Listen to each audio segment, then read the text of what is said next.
Ya, dan bicara HUT DKI ke-493 tahun, tentunya perlu gotong royong masyarakat untuk membuat Jakarta lebih sehat, lebih bersih di tengah pandemi, bahkan Jakarta tangguh tagline untuk tahun ini. Dan kini kita akan berbincang lebih jauh dengan seorang budayawan Betawi, ada Bang Yahya Andi Saputra di ujung Skype kita yang sudah tersambung. Assalamualaikum Bang Yahya, Waalaikumsalam warahmatullahi apa wabarakatuh. kabar ente? Alhamdulillah Bang Juno. Alhamdulillah. Di sini ada Bang Juno Saputra juga. Nama kita mirip-mirip, Bang. Wah, jangan-jangan kita satu trah ya, trah Iya, gue Saputra juga ya. ada Betawinya, Bang. Bang Yahya, Alhamdulillah. selamat ulang tahun Ya, loh untuk ibu kota tercinta. ya Kota syukron, dari syukron, syukron. sejuta budaya dan ras dan segala macamnya ini luar biasa, Ya, 493. ya, Ini bukan betul. waktu yang singkat untuk sebuah kota dan tentunya Ya, perjalanannya luar biasa kita tahu. Bang, kalau kita iya, bicara Jakarta saat ini, kita tahu ulang iya, tahun kali ini agak berbeda, tidak ada perayaan meriah yang seperti tahun-tahun sebelumnya, ada upacara ya, itu pun sangat terbatas. ya, Sebagai ya. warga Jakarta dan Anda dari sudut pandang Anda sebagai budayawan, bagaimana kita seharusnya warga Jakarta memaknai HUT kali ini? Makna HUT itu kan tetap kita melakukan introspeksi. Hmm, hmm, Kita menghitung, kalau cara Betawi itu hasibu anfusakum qabla an tuhasabu. Jadi abang, ente kalau misal hmm, kata hmm. berbuat segala sesuatu itu harus berhitung-hitung dulu. Baik. Jangan sampai kita dihitung sama orang lain. Hmm, Dan kita, masyarakat Jakarta dengan kepemimpinan yang tegas, itu pasti adalah masyarakat yang paling siap. Dan orang Betawi sejak zaman dahulu kala, bahkan dari sejak abad kedua Masehi, mhm. ketika ada kerajaan Salakanegara, kemudian berpindah kepada kerajaan Tarumanegara, itu adalah masyarakat yang paling siap menghadapi perubahan. Baik. Karena mereka sadar betul hidup mereka itu sebagaimana roda berputar, sekali waktu mereka di atas dan lebih banyak mereka berada di bawah dengan beban yang berat. Begitu saya kira. Jadi sebenarnya kalau bicara sejarah, warga Iya, Betawi, Jakarta sendiri sudah istilahnya tuh sudah tangguh ya Bang ya, dalam iya. menghadapi perubahan dan sudah terbiasa dengan yang namanya tadi ada hal-hal baru dan terbuka terhadap perubahan itu. Alhamdulillah. Ya alhamdulillah. Hmm, Bahkan ya hmm, kalau kita berkaca kepada sejarah yang terjadi di Jakarta, dulu kan namanya kota bandar, kemudian iya, menjadi Jayakarta berubah lagi. menjadi Mhm, Sunda Kelapa, menjadi Jayakarta, menjadi mhm. Batavia. Batavia, iya. Itu pertemuan semua unsur latar belakang manusia, ya Hmm, etnik, ya hmm, bangsa ada hmm. di situ. Apalagi kemudian masa-masa sedih ketika pandemi atau wabah penyakit, atau orang Betawi bilang tuh wabah itu awar-awar ya. Baik. Ketika awar-awar begitu mengkhawatirkan, kita tetap berdiri dan kita tetap Hmm, melakukan kegiatan-kegiatan yang melawan itu mhm. seraya kita berserah diri. Oke. Kita berikhtiar, kemudian Mhm, kita berserah diri. Jadi masyarakat Betawi sejak saat itu, bahkan orang-orang penjajah itu, Yan Peter Sunkun itu, di awal-awal kehidupannya di sini dia nggak tahan, sehingga dia meninggal dunia karena dia diserang wabah penyakit mencret saat itu ya. baik. Dan beberapa gubernur jenderal yang berkuasa di sini saat itu nggak bisa menghadapi suasana udara yang panas di sini, Mhm, sehingga beberapa dari mereka meninggal karena wabah penyakit. mhm. Dan saat itu kita masyarakat sini memang sudah sangat terbiasa dengan wabah penyakit Oke. pes, penyakit menular lainnya, dan terutama masa sekarang. Jadi dengan kepemimpinan yang kuat ini, kita juga menjadi kuat.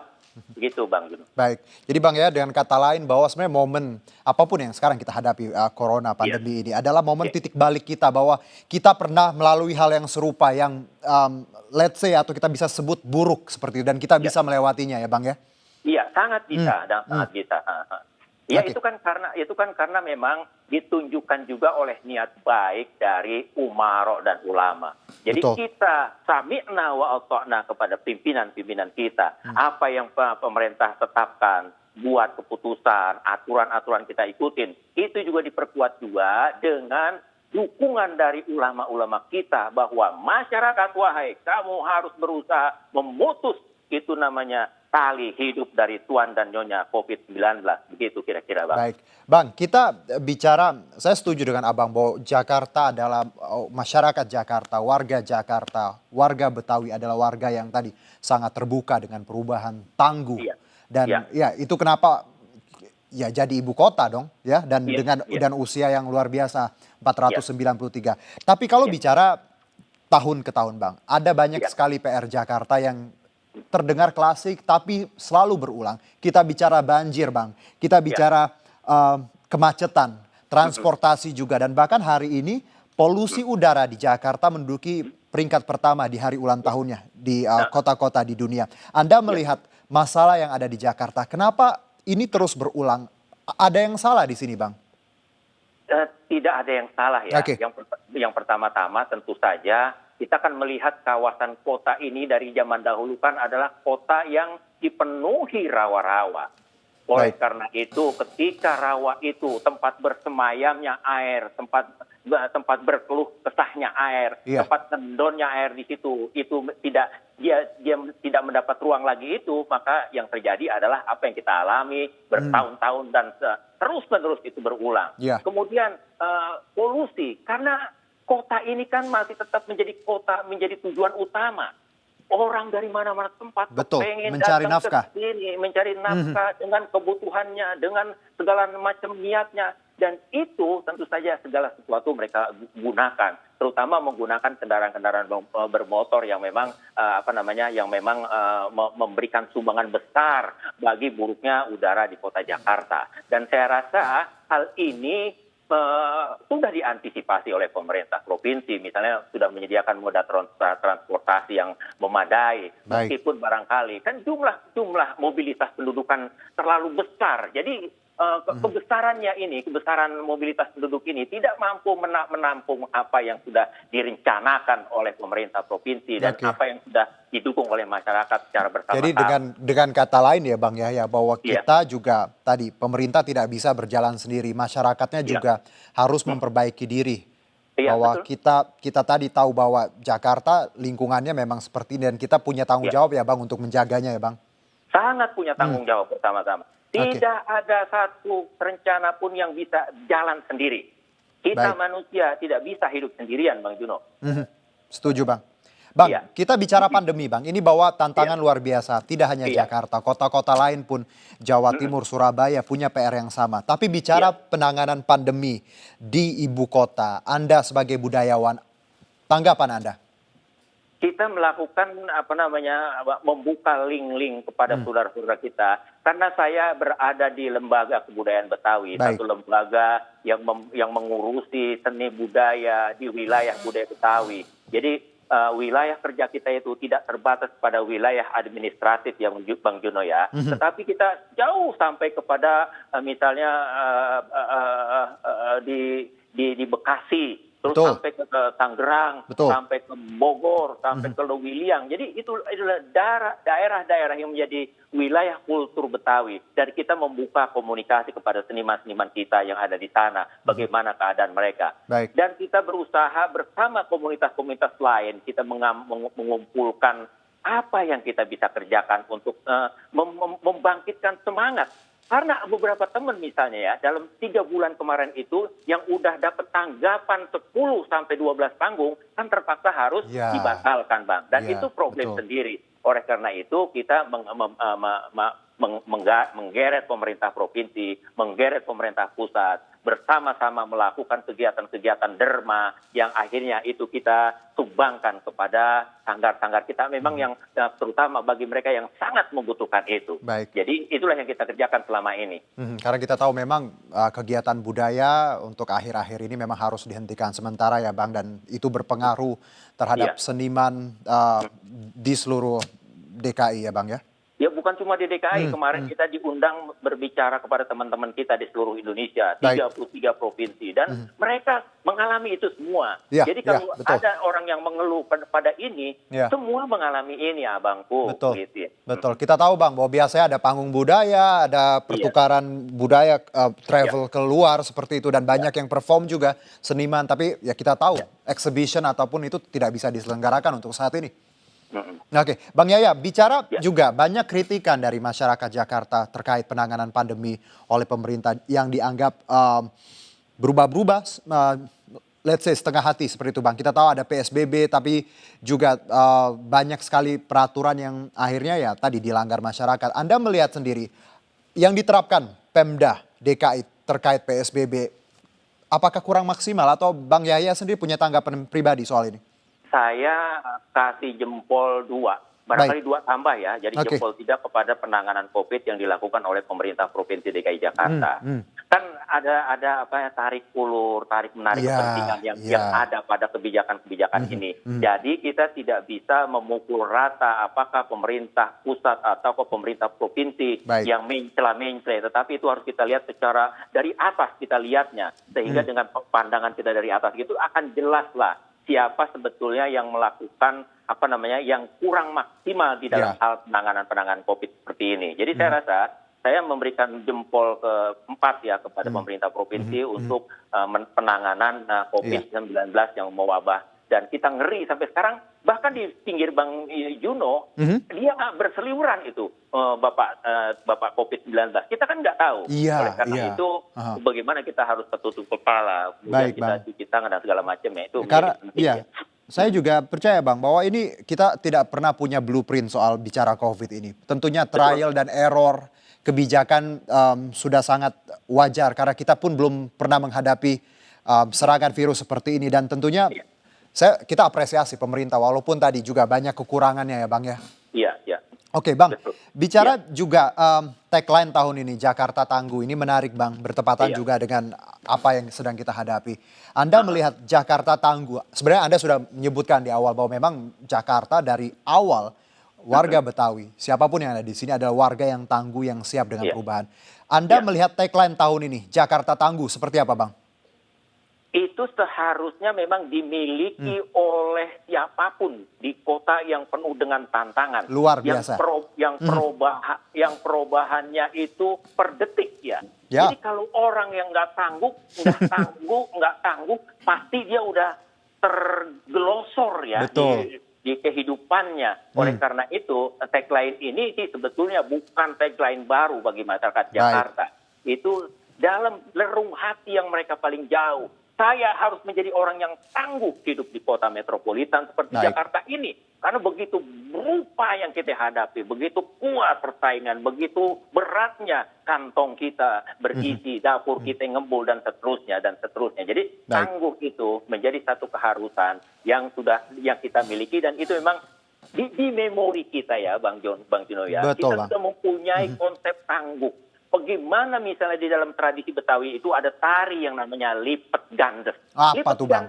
Lipet gandes itu adalah satu jenis tari yang begitu lincah, fleksibel dia menghadapi perubahan. Jadi orang-orang yang muncul dalam panggung itu adalah orang-orang yang siap dalam perubahan, dalam kondisi apapun. Seperti saya tadi sudah kemukakan bahwa kehidupan ini adalah roda yang berputar. Sekali waktu dia di atas, tetapi lebih sering dia berada di bawah, Bang Juno. Luar biasa. Keadaannya, ya begitulah kira-kira kita bisa ketahui. Saya apresiasi sekali Bang, bahwa memang benar kata Abang, bahwa bicara Jakarta Tangguh tagline-nya. Semua orang di Jakarta, tidak hanya di Jakarta, tapi di Indonesia harus punya tadi hati, pikiran, dan tangguh. Karena hidup memang gak akan mudah ya Bang, apalagi tinggal di ibu kota.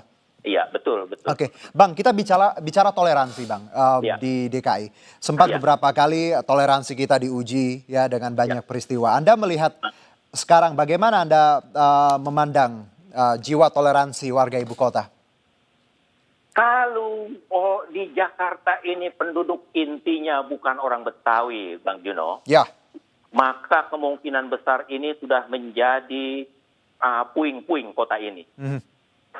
Di dalam analisisnya misalnya Lance Castle menyebutkan di akhir kesimpulannya bahwa Tuhan menciptakan Indonesia di Jakarta dan intinya adalah orang Betawi. Itu dalam buku Lance Castle dalam telaah Lance Castle di dalam ethnic profile of Jakarta di dalam tulisannya dia dikatakan begitu. Jadi orang Jakarta yang memang sudah dari dulunya adalah kota bandar yang didatangi oleh macam-macam hal. Dia orang yang egaliter, terbuka, tidak berdendam, menerima apa adanya. Oleh karena itu, saya rasa ini keberuntungan ibu kota Jakarta yang inti masyarakatnya adalah masyarakat Betawi yang di dalam dirinya sudah ada sabuk tali-tali yang menghubungkan, menguatkan perbedaan itu semakin diperkuatkan untuk maju bersama-sama, kuat bersama-sama, dan tangguh kita bersama-sama. Kira-kira begitu, Bang. Dan kita tahu Bang, saya juga belajar sejarah bahwa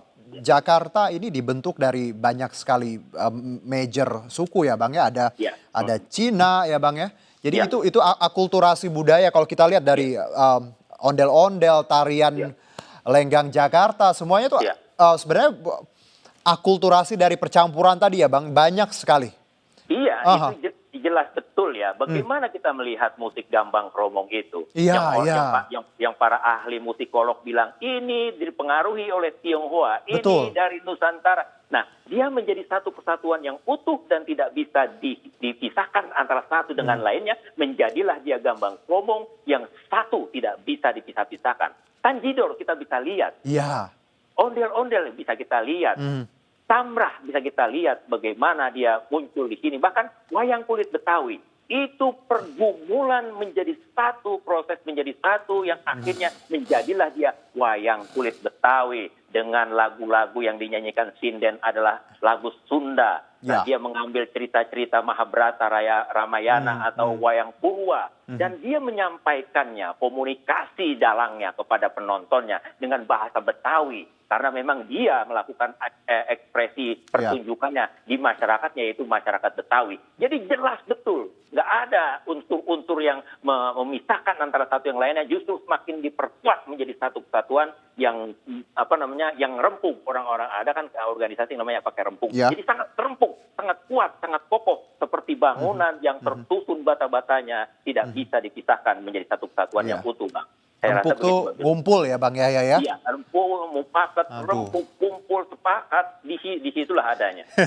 Luar biasa. Bang, ini menarik Bang, tadi di tayangan juga ada ondel-ondel, Anda juga sempat menyinggung soal ondel-ondel. Kita tahu Bang, bicara budaya ini tidak ingin kehilangan makna dan kehormatannya. Pemprov DKI ini punya rencana nih, melarang ondel-ondel digunakan untuk mengamen. Karena sebagai lambang Jakarta, ondel-ondel ini harusnya tadi digunakan sebaik-baiknya dan harus dihormati, bukan sekedar alat mencari nafkah. Tapi Bang, di satu sisi kita tahu bahwa memperkenalkan budaya tadi, ondel-ondel juga secara tidak langsung kita tahu. Kita kadang melihat ondel-ondel karena teman-teman kita yang ngamen dan kita juga, oh iya ini loh ondel-ondel. Nah, Anda melihat problematis di sini. Ada dua kepentingan. Kita tahu ada warga yang ingin mencari uang dengan perform ondel-ondel di pinggir jalan, tapi di satu sisi Pemprov ingin menjaga kehormatan dan juga kesakralan ondel-ondel sebagai lambang Jakarta. Pendapat Anda?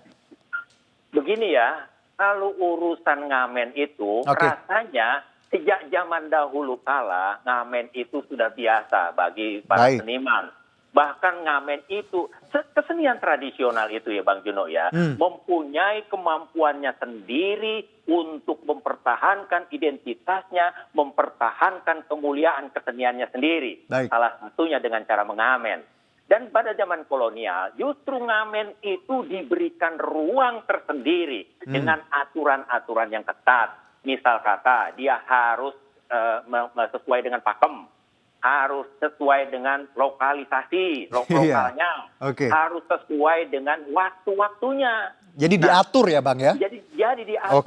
Dan mereka juga harus membayar cukai kepada pemerintah kolonial saat itu. Dan kalau mereka melanggar aturan-aturan itu, justru denda dari aturan-aturan itu ya yang lebih besar mereka harus bayar. Nah, sekarang itu yang saya tidak setuju adalah oknum-oknum yang memanfaatkan kesenian tradisional untuk kepentingan pribadi tanpa mengindahkan hal-hal yang ada pada pakem kesenian itu. Misalnya ondel-ondel, dia sudah seorang tanpa musik hidup, sudah sembarangan, pakai anting-anting, pakai tato, kumuh, itu kan rasanya orang-orang yang melakukan ngamen dengan cara itu, dia tidak memuliakan dirinya, tidak memperhitungkan keselamatan dirinya, tidak menghormati kearifan lokal.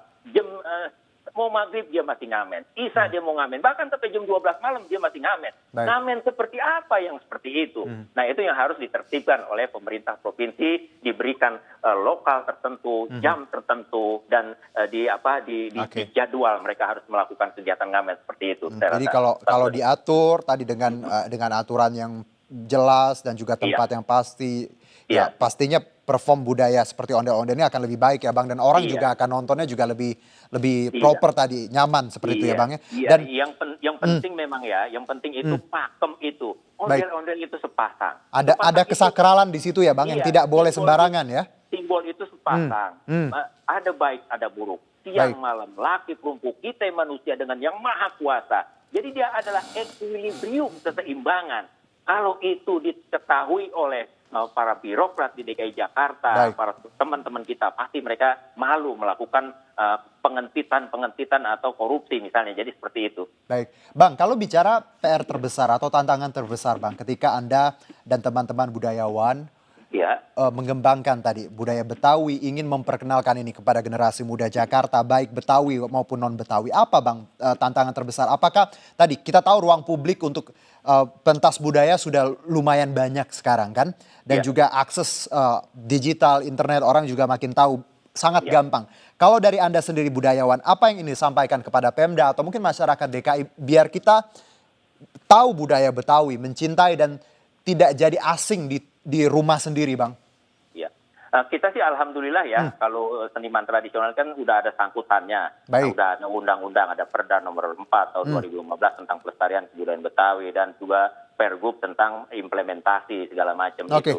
Nah, hanya kemudian memang problemnya adalah bagaimana kita berkomunikasi jalan bareng-bareng antara masyarakat dengan pemerintah. Pemerintah kan selama ini kita tahu ketika dia jalan baru kita tahu, wah ini apa nih? Maka Ya. itu harus kita bersama-sama merencanakan ini. Kalau kita secara bersama-sama merencanakan ini, maka insya Allah gesekan-gesekan yang ada di lapangan tidak akan terjadi. Dan kemudian juga pada akhirnya ya, untuk seniman-seniman sendiri, dia harus bersahabat dengan kemajuan teknologi. Betul. Saya Betul. rasa ya, ente sendiri ya Jon ya, Iya, itu Bang. kan nggak lepas dari yang namanya HP. Bener HP banget. itu apa aja ada di situ. Oleh karena itu Iya. kita harus memanfaatkan secara maksimal apa ada yang teknologi yang sekarang ini yang harus semua seniman paham kepada itu. Dan di samping itu memang ruang-ruang publik yang disiapkan dan dibangun itu mau nggak mau harus disokong penuh oleh pemerintah provinsi. Karena kalau tidak ada yang menanggap kesenian itu, maka kesenian itu akan ada di pinggir jurang dan kena angin aja dia akan hilang. Kesenian itu kan seperti begini ya Bang Juno ya. Iya. Dia adalah ekosistem.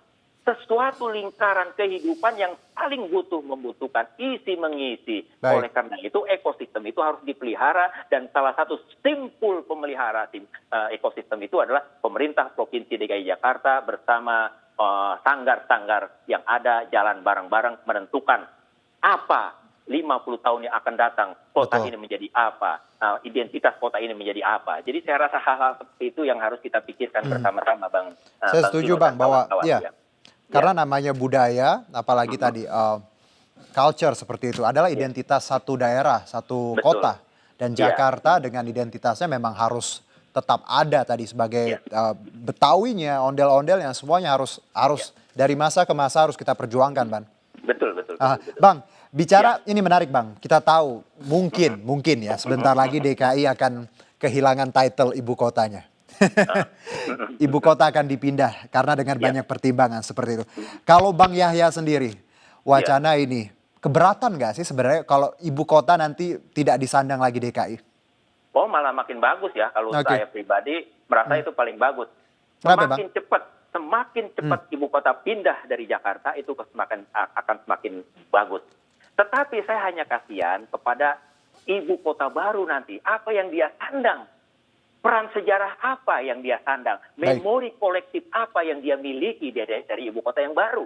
Kita lihat pergerakan nasional ada di sini. Kita Betul. lihat bagaimana Soekarno merumuskan Pancasila ada di sini. Di Jakarta. Dia baca teks proklamasi. Ya, semua dengan peristiwa itu, sejarah di sini. Semua peristiwa Iya. ada di sini. Jadi saya justru kasihan kepada ibu kota baru ini. Ibu kota apa ya jadinya? Dia nggak punya kepribadian. Oke. Oleh karena itu saya rasa sih jadi peran-peran sejarah ini yang tidak bisa digantikan oleh Betul. ibu kota baru. Betul. Memori kolektif perjuangan kita, nasionalisme kita yang tidak bisa digantikan. Jakarta oleh kota manapun. Betul, Saya Bang. rasa begitu, Bang. Iya, karena Jakarta tadi Indonesia salah satu kita tidak mengatakan bahwa Jakarta segala-galanya, tapi Jakarta adalah cermin Indonesia. Iya. Ibaratnya adalah ruang tamunya Indonesia ya Bang ya. Iya. Jadi orang Iya, akan melihat Indonesia dari begini, Jakarta. Kalau saya mengibaratkannya begini ya, kalau kita baca buku ya, Bang Oke. Juno ya, itu yang kita lihat adalah covernya. Ya. Cover yang, wah ini kok pilihan katanya bagus. Dia penyusunan ininya bagus, fotonya keren. Nah Oke. itulah saya mengibaratkannya seperti itu. Jakarta adalah cover sebuah buku dan dari cover itu nanti orang akan baca lembar per lembar. Ya. Oh ternyata betul dan dia semakin bangga kepada buku yang dia baca. Saya rasa begitu, Bang. Iya, karena memang tadi memori kolektif luar biasa di sini. Iya, iya, Pancasila, proklamasi, semua dibangun Iya. dari Iya, tanah betul. Jayakarta, Batavia, Iya. dan Jakarta Iya. sekarang namanya Iya. Bang ya. Betul. Oke, betul. Bang, Ya. saya bangga sekali jadi warga Jakarta walaupun saya tidak pure Jakarta. Harus bangga, Iya. harus bangga. Aha. Harus bangga Iya. menjadi warga kota ini. Karena kota ini sudah memberikan banyak hal kepada kita, gitu ya. Baik, Bang, Iya, terakhir iya. nih. Bang Yaya, kayaknya kita tuh ngomong nggak cukup ya Bang ya, bentar doang ya. Iya, harusnya sih ditambah lagi lah. gitu. Harusnya juga ada ini Bang, ada kerak telur gitu. Iya. Ya, harusnya apalagi begitu tuh, memang. bir peletok ya. Gemblong, kue unti, kalau bisa suruh semua ya dipajang. Setuju ya. Bang. Bang, terakhir Bang. Iya. Bang Yaya, apa yang ingin Anda sampaikan untuk warga Jakarta, khususnya anak-anak milenials, generasi muda bangsa yang tinggal di Jakarta maupun yang tidak tinggal di Jakarta? Bang Juno dan semua yang nonton program ini, kamu pasti mempunyai ibu. Oke. Ibu yang melahirkan kamu, mulai ngidam 7 bulan, melahirkan secara normal atau di dodet perutnya, di dodet perut itu di sesar. Ya. Nah, emak kita, ibu kita itu tidak mengeluh. Kita tidur beduk pukul 3, pukul 2 kita bangun dikencingin malah, dia senang. Wah, anakku kencing, anakku berak. Nah, mari kita jadikan, wahai anak-anak muda 20 tahun sampai 5 tahun itu kita jadikan ibu kota sebagai ibu kita yang kedua. Karena ibu itu yang sudah memberikan banyak hal. Apa kita dilarang buang air di kota Jakarta? Kita dilarang kencing di kota Jakarta, kita dilarang BAB di Jakarta, kita menghirup sebanyak-banyaknya udara di Jakarta, kita mencari kehidupan yang ada di Jakarta. Apakah kita dilarang? Enggak. Okay. Itulah saya ibaratkan seperti ibu yang sudah melahirkan kita dengan susah payah, dengan penuh kasih sayang, dielus, ditimang sampai besar, bahkan sampai mati sekalipun ibu kita masih tetap mencintai kita. Maka jadikanlah ibu kota sebagai ibu yang kedua yang kamu miliki dan harus kamu elus. Jangan kamu membuang sampah sembarangan. Kamu jangan ugal-ugalan di jalanan. Betul. Kamu harus rela antri. Kamu harus sportif jadi orang. Kamu harus menghargai keberagaman. Betul untuk sekali, menjadi Bang. satu kekuatan yang utuh. Gitu saya kira, Bang Iya, Juno. luar biasa insight dari Ya. Bang Yaya bahwa tadi Ya. kita warga Jakarta harus bangga, harus tangguh, pribadi yang kuat, hargai Ya. perbedaan, rayakan perbedaan, tahu Ya. budaya, identitas kita. Karena kita, ya siapa lagi kalau bukan kita ya Bang. Betul sekali. Bang Yaya, Betul. terima kasih banyak atas Terima waktunya. kasih sekali. Selamat Oke. ulang tahun untuk Ibu Kota tercinta. Sukses, sehat untuk kita semua. Dan Oke. kita yakin dengan optimisme dan tadi izin Allah Subhanahu Wa Taala kita bisa melalui ini ya Bang ya. Iya, ya begini. Jadi lihat komedi pergi ke kota, beli kartisnya, nungguin buka. Oke. Selamat hari jadi kota Jakarta, maju kotanya, tangguh warganya. Amin, cakep Bang. Terima kasih Bang Yahya. Terima kasih Ya, kembali. ketemu lagi insya Allah di kesempatan yang berbeda. Iya. Terima kasih.